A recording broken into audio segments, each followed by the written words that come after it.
Fala, prevencionista, tudo bem? Hoje estamos aqui para conversar com você a respeito de violações rotineiras. Por que elas acontecem? Como lidar com as violações rotineiras na empresa? O que é uma violação? Por definição, é quando uma pessoa faz algo que não lhe é permitido. Então, basicamente, a empresa dizer para o trabalhador fazer uma coisa e ele fazer outra totalmente diferente. Ele está cometendo uma violação. Na segurança do trabalho, muitas empresas trabalham com normas internas. E quando o trabalhador deixa de seguir essas normas, é dito que esse trabalhador cometeu uma violação. Ele quebrou, ele violou a regra da empresa. Nas nossas empresas, infelizmente, em boa parte delas, ocorrem violações rotineiras. Rotineiramente, o trabalhador quebra uma regra, o trabalhador sai do procedimento. E aí, o que fazer quanto a isso? O nosso objetivo no vídeo de hoje é falar sobre esse assunto. Bacana? Então vamos lá. Primeiro, por que as violações ocorrem? Prevencionista e meu amigo também, líder de setor, não leve a violação como um insulto pessoal, porque ela não é. O trabalhador, quando ele comete uma violação, ele não está querendo insultar diretamente você, profissional de segurança, você, líder de setor. O que ocorre é que nós somos frutos do sistema. Então, o sistema em que a gente está inserido molda os nossos comportamentos. Quando a gente fala disso dentro das empresas, o sistema de trabalho molda os comportamentos. O Scott Geller até costuma dizer que o comportamento não ocorre no vácuo. Comportamento não ocorre no vácuo. Existe um contexto. Então, existe um contexto para isso. De modo que, por mais bem intencionado que o trabalhador esteja, ainda assim, possivelmente, ele vai cometer violações se o ambiente de trabalho não lhe proporciona meios dele desempenhar a sua atividade sem as cometer. O trabalhador sai de casa com a intenção de entregar um bom trabalho. É o que acontece na maioria das empresas. O trabalhador não sai de casa. Hoje eu vou para a empresa. Para quê? Para fazer um péssimo trabalho. Não.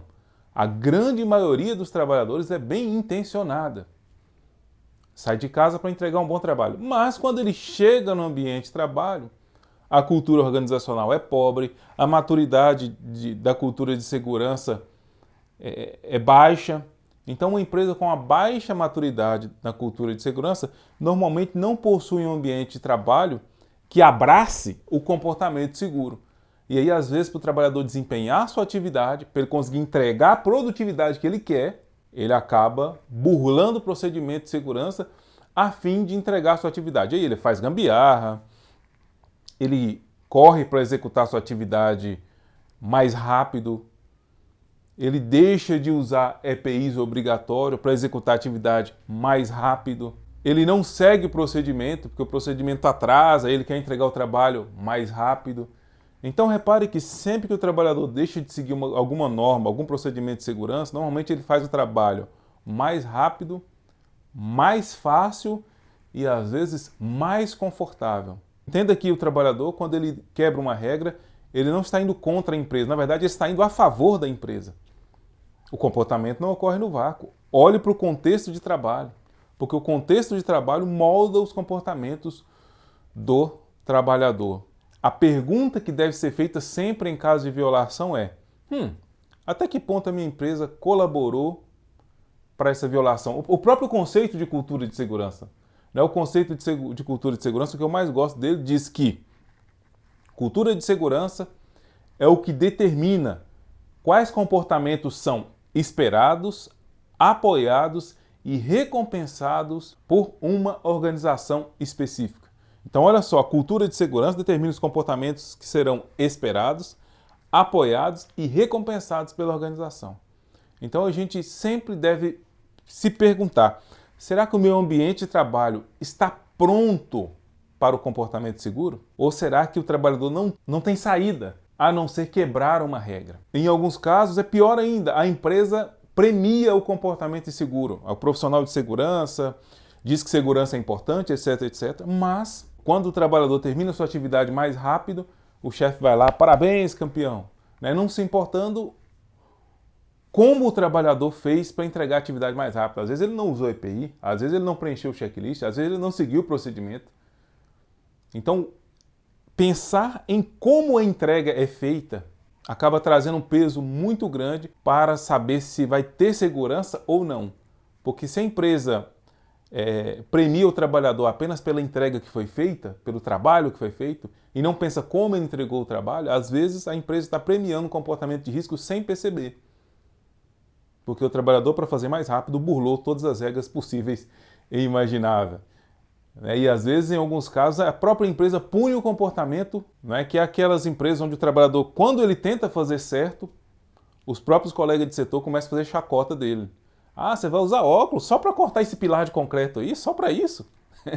Você precisa mesmo de um óculos de segurança só para quebrar um pilar de concreto? Você precisa de luva de segurança só para usar essa marreta aí?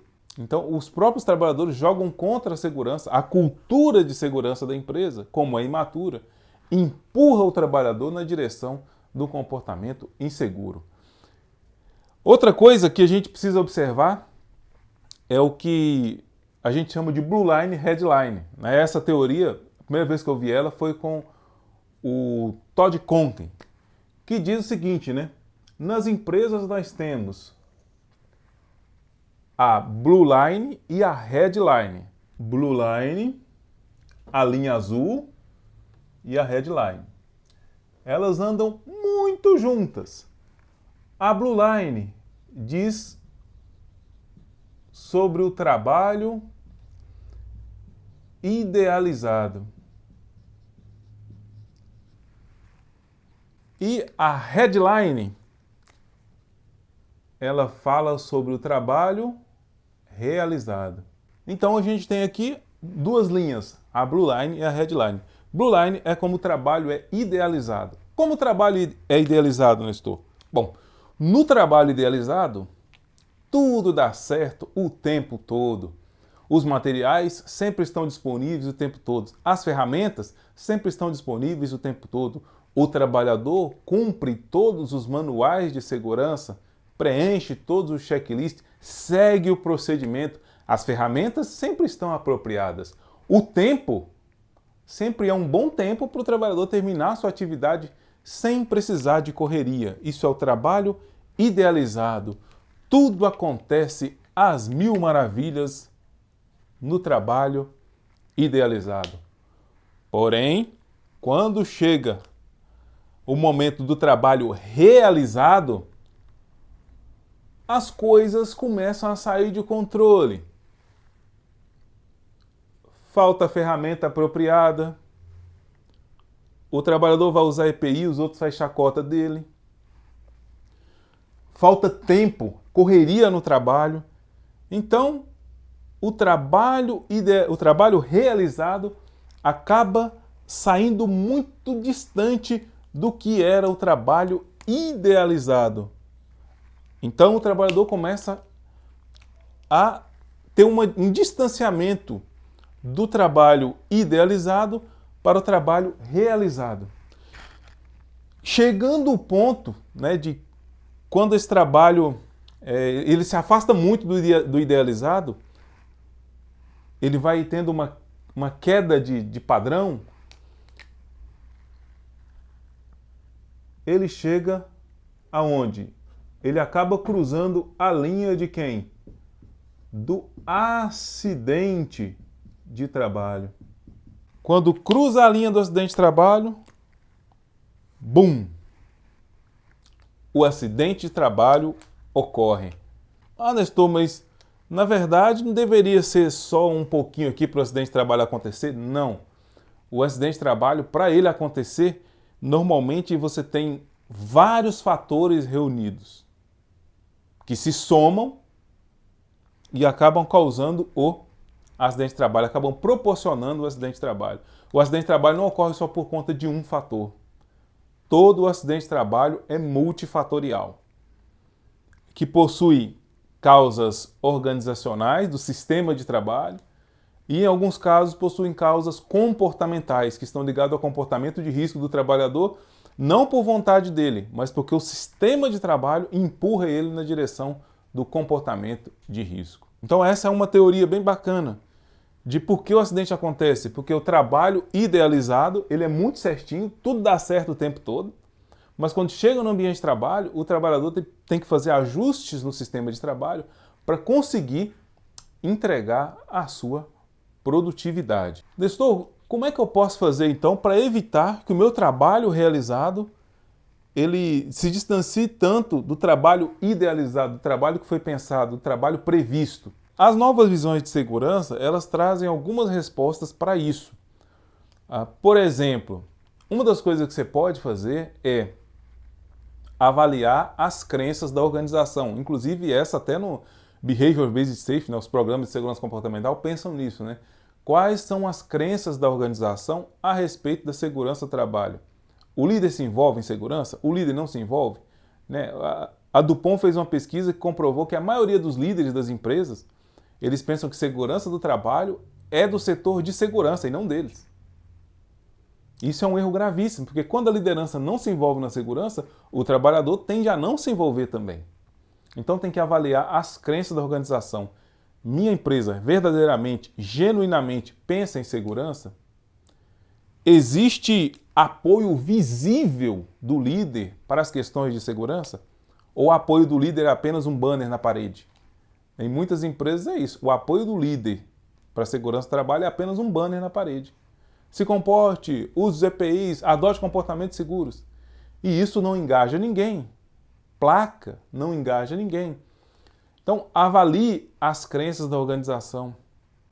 Avalie os comportamentos do grupo. Será que o grupo de trabalho está fechado com a segurança? Ou o grupo de trabalho está fechado com a produtividade? Apenas produtividade. Claro, tem que estar fechado com a produtividade, claro. Mas apenas com a produtividade a qualquer custo, acaba sendo um perigo constante e acaba empurrando o trabalhador no rumo das violações rotineiras. Outra coisa que a empresa precisa fazer, se ela tem muitas regras no trabalho, ela tem que avaliar até que ponto aquelas regras são importantes. Porque em alguns casos, inclusive, o Sidney Dekker fez um estudo sobre isso em uma rede de supermercado, onde eles diminuíram absurdamente o número de regras de segurança no supermercado e o número de acidentes caiu. Por quê? Porque os líderes se envolveram com segurança a partir do momento que tirou muito das regras. O que foi dito para eles? Olha, nós estamos tirando essas regras aqui e o compromisso de você, líder, é não matar ninguém, não deixar que ninguém se machuque. É só isso que a gente quer. Então, para isso, a gente está tirando essas regras. E diminuiu o número de acidentes. Então, avalie. Será que essa regra que a gente adota aqui na empresa é tão importante assim?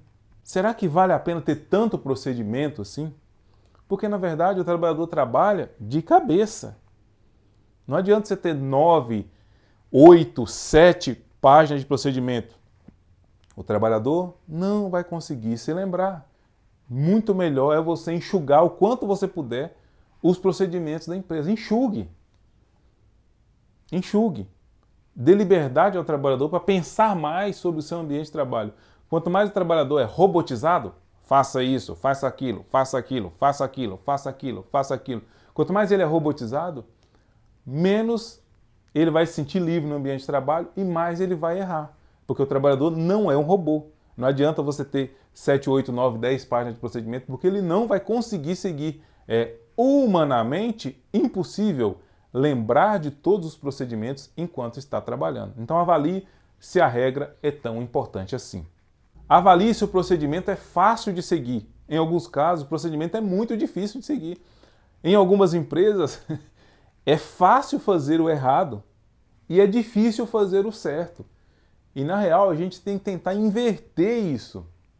Fazer com que fazer o certo seja fácil e fazer com que o errado seja difícil. Na medida do possível, olhe para os procedimentos da sua empresa e avalie isso. Existe facilidade em seguir o procedimento de segurança? Por exemplo, em algumas empresas, para o trabalhador retirar a EPI, tem que ser na hora marcada.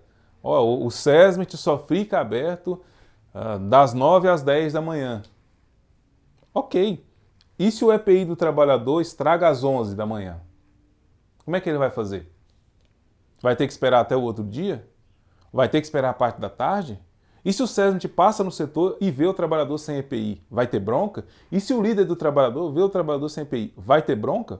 Mesmo sabendo que o trabalhador não tem como buscar o EPI naquele momento? É um exemplo clássico disso. Os formulários de segurança estão à disposição do trabalhador ou ele tem que caminhar a longa distância para buscar o formulário, para preencher o checklist? Tudo isso tem que ser organizado. Fazer o certo tem que ser fácil. Fazer o errado tem que ser o difícil. Outra coisa importante, pergunte ao trabalhador o que ele precisa. Sempre que você perceber o trabalhador trabalhando numa condição de risco, pergunte o que você precisa para fazer a sua atividade, para entregar a sua atividade, sem correr esse tipo de risco. O que você precisa? No que eu posso te ajudar para que você execute a sua atividade com segurança? Pergunte. De repente o trabalhador te dá uma resposta que te ajuda a configurar melhor o ambiente de trabalho dele, no sentido de fazer o ambiente de trabalho dele e a atividade dele se tornar mais segura. Com tudo isso, o que a gente está tentando? Na verdade, nós estamos tentando criar uma outra linha aqui, ó.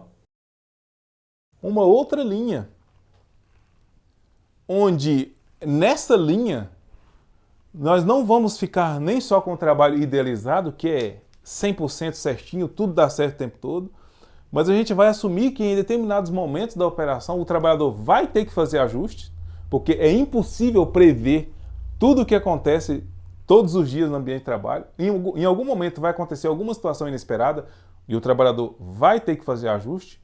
Então a gente entende que vai existir realmente uma distância entre o trabalho idealizado e o trabalho realizado, mas o nosso objetivo é fazer com que essa distância não seja tão grande a ponto de levar ao acidente de trabalho.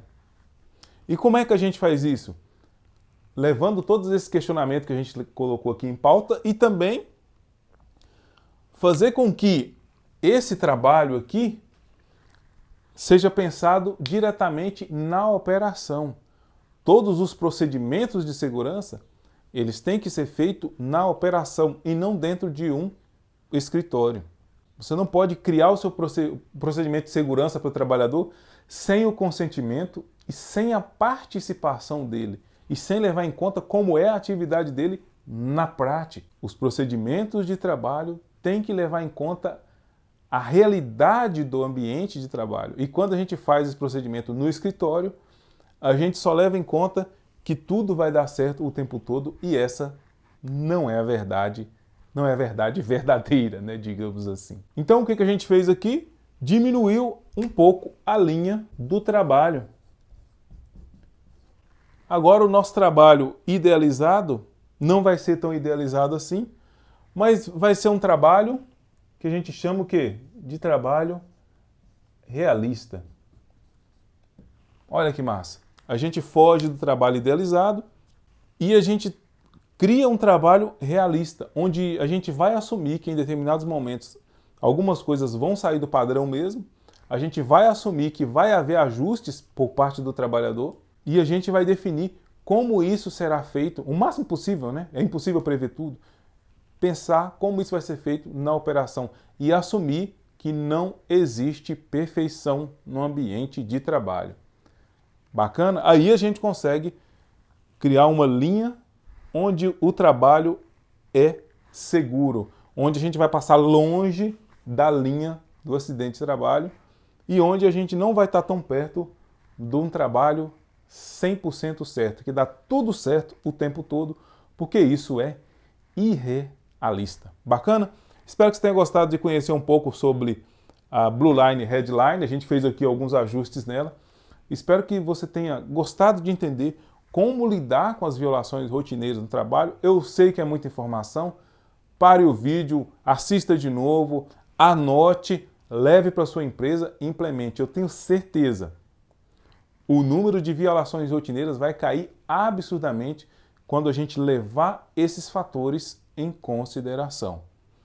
Se quiser nossa ajuda para implementar na sua empresa um programa de comportamento seguro, entre em contato conosco através do nosso site. O site é Nestor W Neto. Aí a gente vai marcar uma call, né? Vai conversar um pouco mais sobre isso, eu vou entender a realidade da sua empresa e vou trabalhar para criar o melhor programa de segurança comportamental ou a melhor ação de segurança comportamental dentro da sua empresa. A gente se vê na próxima, se Deus quiser. Ah, claro, né? Se gostou, curte, se inscreva no canal. Falou-se!